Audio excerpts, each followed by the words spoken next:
ได้เวลาพาจิตกลับบ้านและขอเจริญพรกับผู้ปรารถนาการเป็นผู้มีสติ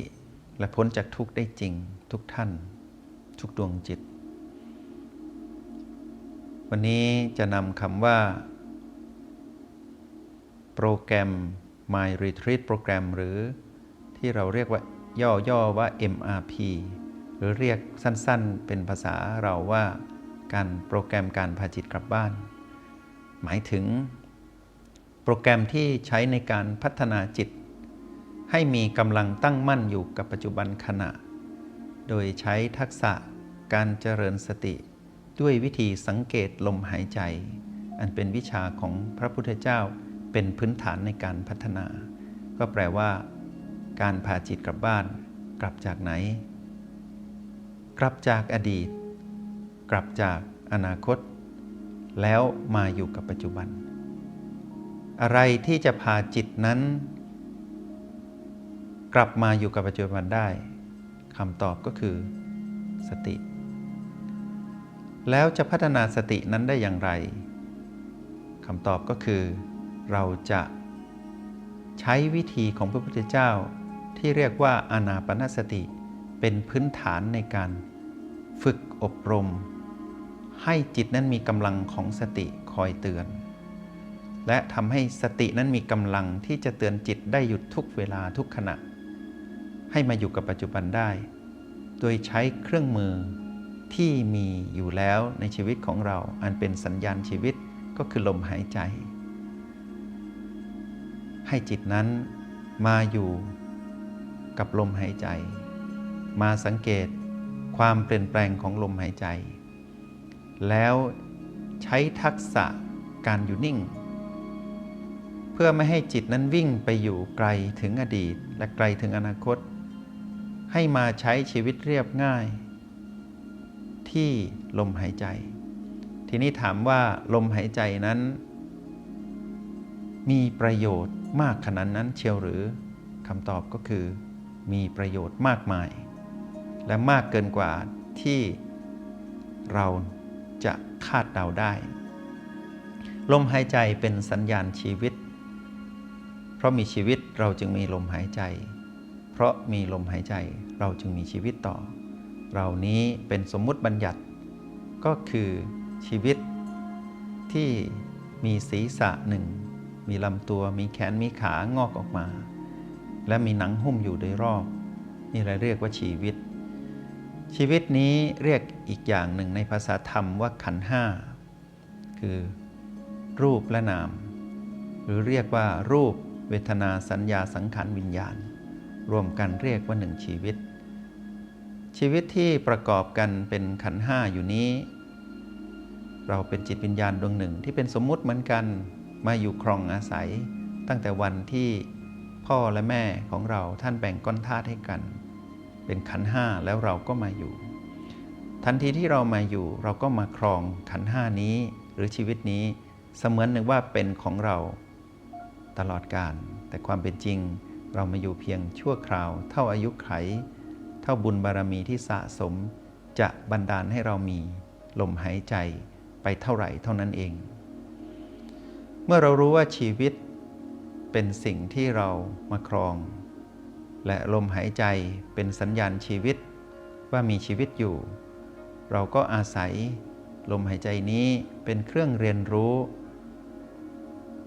ให้การอยู่กับปัจจุบันนั้นมีผลจริงเมื่อเรามารู้ชีวิตผ่านลมหายใจเราก็อาศัยลมหายใจนี้เป็นเครื่องมือในการเจริญสติพาจิตกลับมาที่บ้านทีนี้คำว่าบ้านหมายถึงอะไรบ้านก็คือชีวิต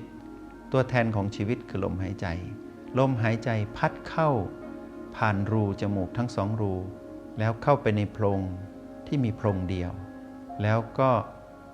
ถ่ายทอดสิ่งที่ดีเข้าไปไหลเข้าไปสู่กายไหลเข้าไปสู่ชีวิตแล้วก็เอาสิ่งที่ไม่ดีออกมาผ่านลมหายใจผ่านโพรงจมูกที่มีหนึ่งโพรงแล้วก็ไหลออกรูจมูกทั้งสองรูออกสู่อากาศภายนอกสิ่งดีๆเข้าไปสิ่งที่ไม่ดีเอาออกมาความรู้สึก ในยามที่ลมหายใจนั้นพัดเข้าและพัดออก แล้วมากระทบระบบประสาทที่เป็นผิวหนังในโพรงจมูก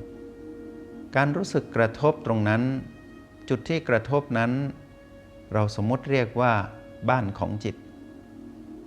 ลมที่พัดจากภายนอกและลมที่ออกจากภายในจะมากระทบที่บ้านของจิตตรงนี้เป็นตัวแทนของลมหายใจทั้งหมดที่มีในชีวิตของเราและตรงนี้เป็นตัวแทนบ้านของจิตทั้งหมดจุดสัมผัสในโพรงจมูกพยายามที่จะรู้ให้ชัดให้ได้และเข้าใจความหมายของคำว่าบ้านของจิตตรงนี้ให้ดีเพราะจะเป็นการเริ่มต้นเรียน MRP หรือเริ่มต้นการพาจิตกลับบ้านอย่างถูกวิธีตามหลักอานาปานสติบ้านของจิตสติแล้วก็จิตเป็นธรรมชาติที่ท่องเที่ยวไปอดีตและไปอนาคตแล้วก็หมดแรงสติเป็นธรรมชาติที่เตือนจิตให้รู้สึกตัวมาอยู่กับปัจจุบันปัจจุบันนี้อยู่ที่ไหนคำตอบก็อยู่ที่ชีวิตมีตัวแทนเรียกว่าลมหายใจจุดสัมผัสของลมหายใจในโพรงจมูกจุดสัมผัสนั้นเรียกว่าบ้านของจิตสติมีหน้าที่เตือนจิตให้กลับมาอยู่กับปัจจุบันที่บ้านของจิตสติจึงเปรียบเหมือนแม่จิตจึงเปรียบเหมือนลูกลิงจุดสัมผัสของลมในจมูกจึงเปรียบเหมือนบ้านของจิตแม่คือสติมีหน้าที่พาลูกลิงคือจิตให้กลับมาอยู่กับปัจจุบันที่บ้านของจิตในโพรงจมูกมาทำอะไรก็มาเรียนรู้ความเป็นจริงผ่านลมหายใจมาเรียนรู้ความทุกข์ในความหมายคือการถูกความเปลี่ยนแปลงเบียดเบียนอยู่ตลอดเวลาผ่านลมหายใจเพราะลมหายใจถูกความเปลี่ยนแปลงเบียดเบียนอยู่ตลอดเวลาและก็จะเข้าใจความหมายของคำว่าชีวิตก็ถูกความเปลี่ยนแปลงเบียดเบียนอยู่ตลอดเวลาเหมือนกันและก็จะเข้าใจความหมายรอบชีวิตและสิ่งที่เกี่ยวข้องกับชีวิตทั้งหมดทั้งโลกทั้งจักรวาลเล็กหรือใหญ่กว้างหรือแคบ